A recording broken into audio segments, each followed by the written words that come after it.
So I already talked about Lacan on a few occasions, even though I haven't read much of him. The little that I did read immensely helped me understand dialectical materialism in relation to the personal. So I talked about delirium. I talked about how Lacan identified that very, very crucial aspect of a lot of modern phenomena, especially when it deals with people experiencing not necessarily psychosis, but near psychotic states when they start becoming delirious. And most of us will experience this type of delirium because we are under a lot of pressure and stress in the capitalist hellscape we live in. So I found his musings on delirium and the dialogue with the other to be immensely helpful. And even though I already talked about all of this before, I'm going to talk about this again because it's very helpful, again, on an individual level. Because when you live in a world like this, you may find yourself losing it, right? You may find yourself just having a hard time surviving the day-to-day life, and organizing and getting together with like-minded people may be incredibly difficult if you're just feeling awful. So taking care of yourself is a necessary component of organizing. And Lacanian psychoanalysis is, of course, a huge school of thought. It's not something you can just look over or gloss over and understand. But this one thing that I personally took from Lacan for now, because I don't have a lot of energy to read more of him nowadays. Okay, so all introductions aside, the delirium or the dialogue with the other is when you recognize in yourself certain symbolic language when you speak to someone else, and they may not necessarily understand you, you may not necessarily understand what it is you're trying to imply, but if you examine some of these words closely, you may actually be able to see some kind of an underlying issue, some kind of message that your unconscious is trying to communicate to you, or perhaps certain needs are trying to be communicated through such means. And it is hard to do on your own. It is hard to do it to yourself. It is hard to apply such a model to yourself. So what I think may be helpful is try and practice on other people, but I don't mean you experiment with other people and you just walk off and tell everyone, you're delirious about that. This is not actual speech, this is delirium. I don't advise that. Nobody likes that. And also, we're not trying to psychoanalyze each other because we're most likely not going to have enough data to really truly understand what other people are going through. Unless this is a person who's very close to you, do not attempt to do that seriously, and definitely don't tell people about this. But what you can do instead is you can see some common patterns amongst the population that is somewhat close to you in a demographic. So you can even look on the internet and see the people who may be going through similar things as you. Maybe they're close to you in your age. Maybe they live in a similar geographical location. So if you look at such people and you hear them speak regularly, maybe on YouTube, maybe on TikTok, maybe on some other social media, and if you're able to observe some of these patterns in them, if you see that they may be more preoccupied with certain areas of their life, you can do a little bit of a comparative analysis. Now, again, I'm not suggesting you tell these people about whatever it is you may find. I definitely don't think that it is a good idea to go off and just write to people about their possible underlying mental health conditions, because you most likely are never going to know unless this person lives in your house and you talk to them every single day.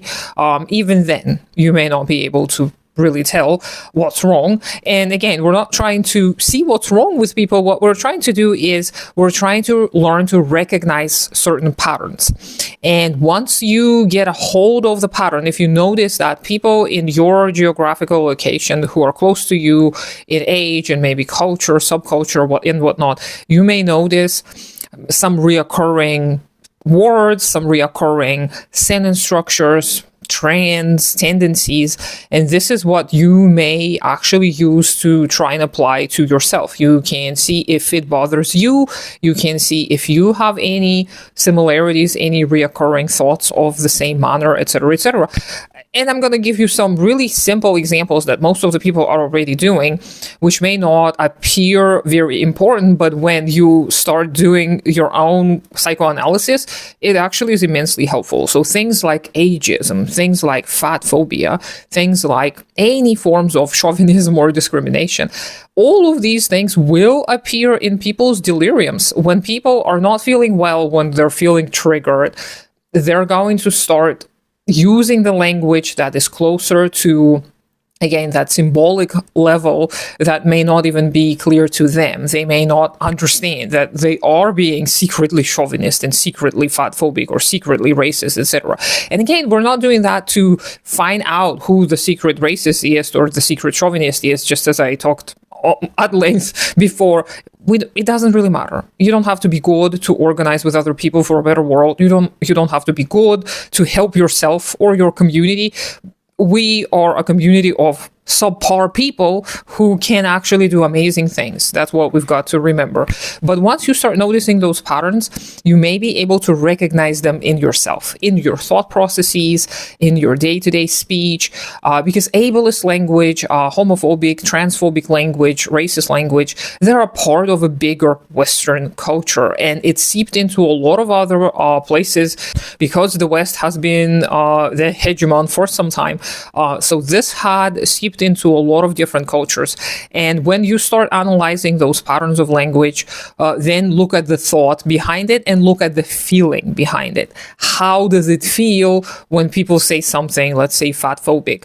Why does it feel this way? And what could be the possible underlying issue beneath it all? Because more often than not, when people are fatphobic, it is not necessarily the body shape or the body type they care about, it's control. Right? So most of these are control and white supremacy disguised as something else, disguised as, care for someone's health or some other kind of concern that people may have. But once you get a hold of it, it's going to be much easier noticing such patterns in yourself. And if you start noticing these patterns in yourself, you got to sit with them. You got to sit with them and meditate with them and think.